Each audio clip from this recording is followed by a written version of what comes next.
Hi, welcome back to my channel. My name is Jenny, and today I'm going to do my February reading wrap-up.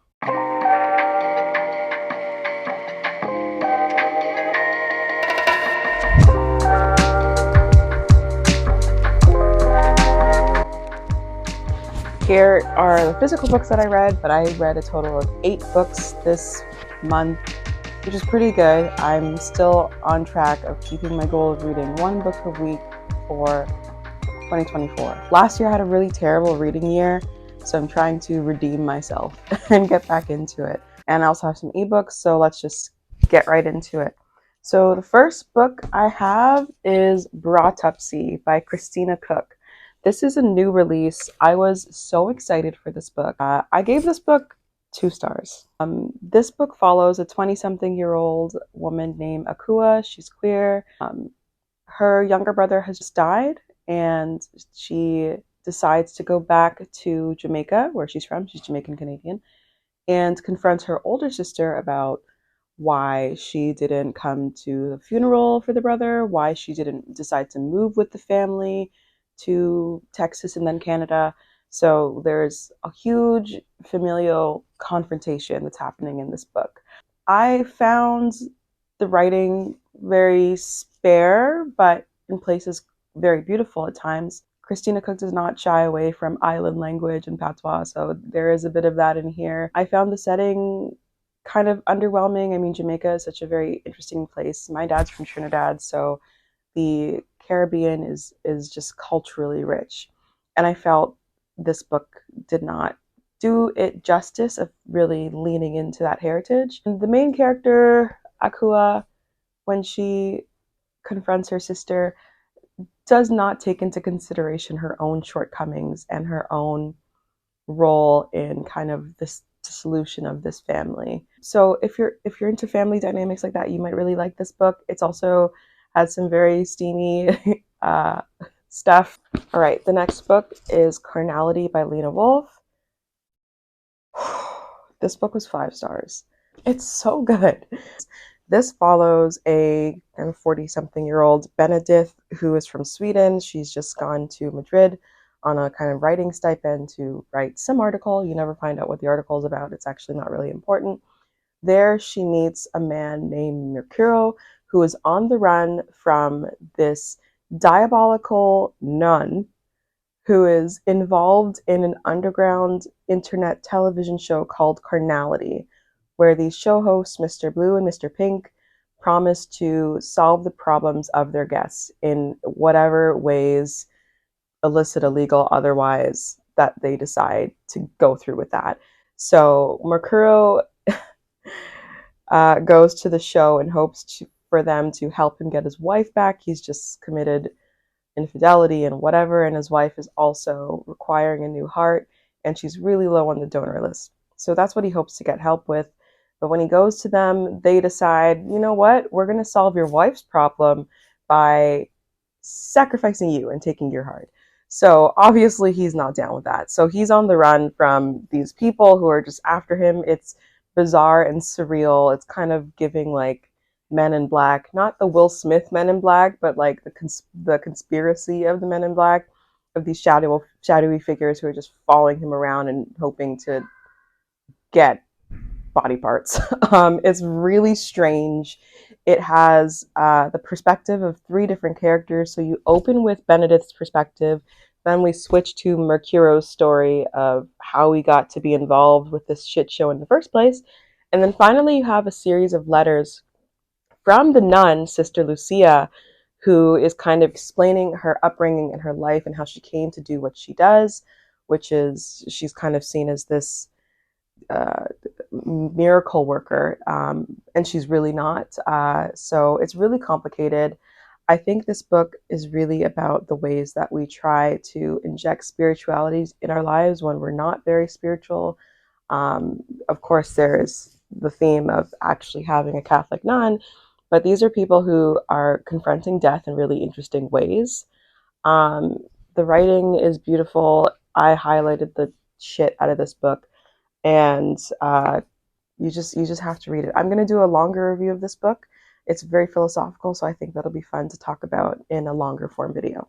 Next is a book that I read for my dissertation research. It's Everything You Ever Wanted by Luiza Sauma. This was an ebook that I read, and my research focuses on millennial novels that are about the apocalypse. Severance is one that I'm heavily relying on. This is another book kind of in that vein. It follows a 20-something-year-old named Iris. She's tired with her job. She's tired with the coworker that she's kind of sleeping with. She has a really complicated relationship with her mother. She just has a lot of future anxiety and future present anxiety of like, what the fuck am I doing here and what am I going to do next and what is the point of it all, and the world might end and climate change and all this stuff. So she's in that kind of millennial mind frame. She hears about this program where she can go to this planet called Nyx, where they have where they're beginning to create a colony. So she decides to apply and not tell anyone that she's doing it. Once on the planet, there is live feeds of the Nyxians, the citizens who live in this colony. Everyone on Earth can see them, but they do not have access to social media. They can't call their friends. They can't talk to anyone. So it's really weird, Big Brother type thing happening, because on Nyx, just like Earth, it has its own problems. It has its own weird relationships. It has pregnancies and abortions and food shortages and technological issues, and the fact that they can't leave, they cannot go outside of the hub if the atmosphere is not conducive to supporting human life. So I found it a really interesting thought experiment, and I did not really care for the character Iris. I think she made really strange, incredibly selfish decisions. But I also understand her decisions. So she's not quite relatable, but also justifiable. I gave that one 3 stars ish. Okay, so next is another ebook that I read for my research. It is Right by Sarah Rose Etter. So it's another millennial apocalyptic, what the hell is going on type book. It follows, again, a 20-something-year-old named Cassie who's just moved to San Francisco to work for an internet startup. It's got that Silicon Valley tech bro BS that I just can't stand. I'm looking at you, Zuckerberg. What is that? Meta. So she lands this really great opportunity, and she just becomes completely burnt out with the expectations of fast production and fast performance. Yeah, Cassie's at the verge of burnout, and the reason why it's apocalyptic is because she has this kind of black hole that follows her around. It's visible only to her. The black hole reminded me of the Everything Bagel from Everything Everywhere All at Once. A bagel. The black hole kind of dilates like a pupil. It follows her around. It kind of mirrors her emotional state. It mirrors the external state. I mean, San Francisco's in a mess. And at the same time, there is this creeping introduction of a virus. You never get a full-blown pandemic in the book, but you have that sinister feeling of shit's about to hit the fan. So she's got all of this going on. At the same time, she has, again, a very complicated family life. I think that's definitely a running theme in millennial fiction. Books like My Year of Rest and Relaxation by Otesha Mosfeg, Luster, which I'm about to talk about. It's a running theme. The black hole could be anything. It could be a metaphor for mental illness. It could be the sometimes tangible weight of just how disillusioned we are with the state of the world right now. It's also a really good critique of Silicon Valley. Tech is going to save the world culture, which we all know is kind of bullshit. So next, Such Small Hands by Andres Barba. This book is about a newly orphaned Marina. She's 10 or 11. She's newly orphaned. She was in the accident that killed her parents. She herself sustained really terrible injuries. I mean, when she comes to, like, she can see her ribs poking out. So I don't really know how she survived this car accident, but she's taken to an orphanage for girls, and the girls are really obsessed with Marina. They're just interested in how she's so shy and quiet. She's so doll-like. She's described as beautiful, and they're very sentimental about her. But the book kind of switches back and forth between perspectives of Marina and then this ominous we. You get this very sinister sounding we that admits to not only the desire they feel for Marina, but also the contempt that they feel towards her. So Marina decides to try to communicate with them in a different way. Marina decides to involve them in this game every night when everyone is asleep. All the girls wake up, they come to her bed, and she picks someone to be the doll for the night. And the doll has to lie there completely still while Marina puts on stolen makeup on the doll, and everyone gets to touch and hold the doll like it's a real doll and tell the doll their secrets. So you get a lot of really strange admissions from the girls, and everyone's taking turns to be the doll, but eventually Marina says, I want to be the doll. What about me? And they say, you can't do that because you invented the game. You can't be the game. It ends, the ending gives like the Bacchae by Euripides. Euripides? It's such a short book that I'm going to spoil the ending. No. No, no, no, no, no, no, no. Don't get mad. But the book ends with Marina being basically torn apart by these girls. Apparently, Barba was inspired by a real event. In the afterword, it says that the book is reputedly based on an accident that occurred in Brazil in the 1960s, in which the girls at an orphanage took the life of another child and play with her body parts for weeks. So, take that with what you will. But the language is just, again, such beautiful language. So many little passages that I highlighted and underlined. And one of the main takeaways, or one of the main themes from this book, is the cruelty of young girls. And this is a cruelty that's complicated because it comes from when you're growing up and you're trying to figure out who you are and your place in the world, and your transition from young girl to tween, and then from tween to adolescent and whatever. So they're in this kind of liminal moment, and they're discovering their own bodies and their own relationships with beauty, and they're also discovering what it feels like to be threatened by another girl.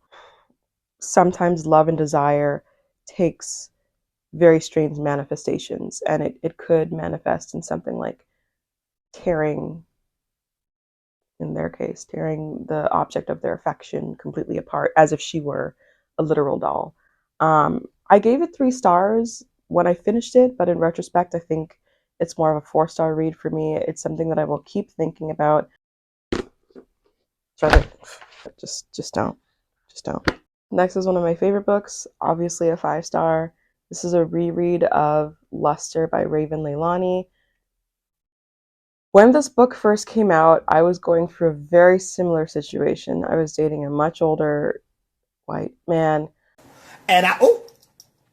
But I felt such a connection to this book, not only because of that, but because of just the feral rat girl likeness of Edie. So it's about Edie, a 20-something-year-old living in New York City. She is working at a publishing agency. She makes terrible sexual decisions. She's sleeping with nearly everyone in the office, so it's no surprise that she gets fired later. But she develops a relationship with an older married man named Eric, who is kind of complicated in his own way. But him and his wife have a adopted 13-year-old named Akila. She's black. So Edie is just like wrecked, man. Like I don't relate to Edie in the sense that I feel like I'm like her, because she's just so awful and she's clearly very lost. And but what I do relate to is just the crushing weight of longing and desire, and I feel like there's this underlying wanting to want to sustain yourself as an adult, like wanting to care that you're kind of near the poverty line, in her case, below the poverty line at one point. So again, that millennial theme of disillusionment, lostness, etc., etc. It's cynical. It's a little bit misanthropic. Edie sometimes seems like she's a bit of a misanthrope. I don't think she likes people very much. I feel like it's a Black writer decided to throw her hat in the ring of this whole millennial novel movement, which is heavily saturated by white writers. And she just threw it all down on paper, everything she knows about being a Black woman, especially a Black woman in the city, everything she knows about being a Black woman in competition with other Black women in professional spaces, and everything she knows about relationships that are doomed from the beginning and one should not get involved with. And she threw it into a book, and she added just sparkling, biting prose and put it out into the world. One of her mentors is Zadie Smith, so figures, because Zadie is, of course, a masterful writer. I was glad to find a way to involve this book in my research. The next book is another 5-star book. This was another reread. It is Moon of the Crusted Snow by Waubgeshig. He is an Indigenous Canadian author. It's giving a bit of The Road. It's giving, oh God, here come more colonizers. It takes place on an Anishinaabe reserve. This book follows Evan Whitesky. He is a wonderful father and husband to his wife, Nicole. He lives on a reserve and is very much in touch with traditional passed down knowledges of how to live off the land. So the novel opens with him getting ready for the winter ahead, hunting and fishing and storing up for the winter and making sure that he has enough for not only himself, but his parents and anyone else who might not have enough. So this kind of gives you the idea of who this community is and the interconnectivity of that community. They don't like to rely on shipments from the south of Ontario. Everything kind of starts to fall apart when the community experiences a series of communication failures. Their power is out. They can't get in contact with anyone from the south. So they're kind of stranded in a way, but they have enough supplies, they know, to last. They have a cache of food. So the community knows that they'll be able to handle this crisis until it's resolved or until they get news. And then they get news in the form of 2 members of their community who arrive from their college in South Ontario on snowmobiles. And these 2 young men tell them the extent of just how apocalyptic this situation is and that it's getting bad. It's getting bad down there. When a white man named Scott had followed these snowmobile tracks up to their reserve and does not ask, but demands to stay. And slowly you start to see the reserve council powers start to shift hands because Scott has brought enough ammunition to start World War III. And it's that power dynamic that even though this is an entire community of Indigenous people, you have this one white person who has come and has completely shifted and turned everything upside down. Scott is such a terrible character, but I think he is a kind of proxy to have Rice be able to talk about the fact that this is a repetition of something that's happened before. One of the elders in conversation with Evan tells him, this isn't the end of the world. Our world already ended when our world already ended way back when European settlers came to this land, forced us off our land, forced us into the very margins of the country, and took our resources, etc. So took our children, residential schools. So there's a lot of that. There's an allusion to that history, even though the book's not truly about that. The book, I think, is about the theme of Indigenous survivance. And I used this book in my research because I wanted to pick out a book that, even though it doesn't follow the kind of millennial fiction aesthetic of 20-something-year-old woman, these are clearly millennial parents who are trying to do the best in such a terrible situation, where in the West we have a sense of an incoming apocalypse or impending inevitable grand finale of humanity. For other places, colonialism has already ended much of what those communities know, because there have been a series of endings for various communities around the world, especially non-Western ones, at the hands of Western imperialism. If you like apocalyptic stories and you liked The Road by Cormac McCarthy, I would definitely give this one a try. My dad read it. He also liked it, so we'll say that for it. And the last book I have is The Islands by Dionne Irving. This is a book that I read for a book club that I'm part of here in Hamilton next week. I'm so excited to meet the folks and talk about this. It'll be my second time at this book club, so it's not something that I'm trying to get more into book clubs because book clubs are so fun. This is a book of short stories by a Canadian author. She's Black. So I was really happy to at least read some Black literature over the month of February. These are stories of the Black diaspora, specifically the Caribbean diaspora.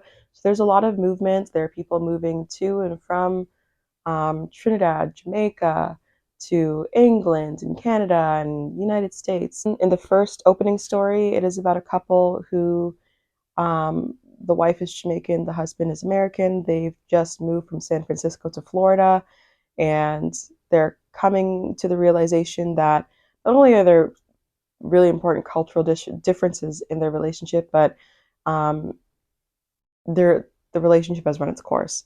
In another story, a Jamaican boxer, middle-aged boxer, desperately wants to get in contact with his young daughter from his ex-wife, who has clearly moved on with a new white husband, and he decides to bring his daughter a present. He decides to bring her a piglet as a present for her birthday. That story was really heartbreaking because what it was really about was when you can't communicate using language, or you never had the nurturing to be able to express yourself with words, you use different kind of methods like violence. So as a boxer, I think that's where he expresses himself the most fluently.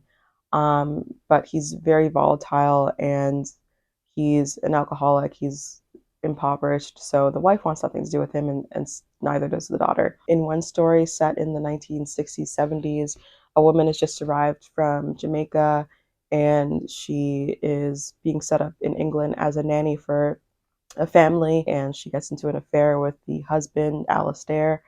That's the stories are kind of really all over the place, but the thing that connects them is, again, that sense of movement, the identity of, and how your identity shifts when you have to pick up from one place, go to another, and now everything that you know about yourself, everything that you know about your daily life has to accommodate a new way of thinking, a new way of life. I did love the stories. I loved a couple more than others. I wouldn't say this is a short story collection that I loved every single story. Some of the stories felt like summaries of stories rather than someone taking the time to get into these characters' hearts and souls. The writing was a little passive for me. I didn't really enjoy that. I'm also not crazy about short stories, so I won't hold that against this book, that it is a book of short stories, because I'm not that crazy about them in the first place. But other than that, I had a pretty good reading month. And yeah, pretty happy with it.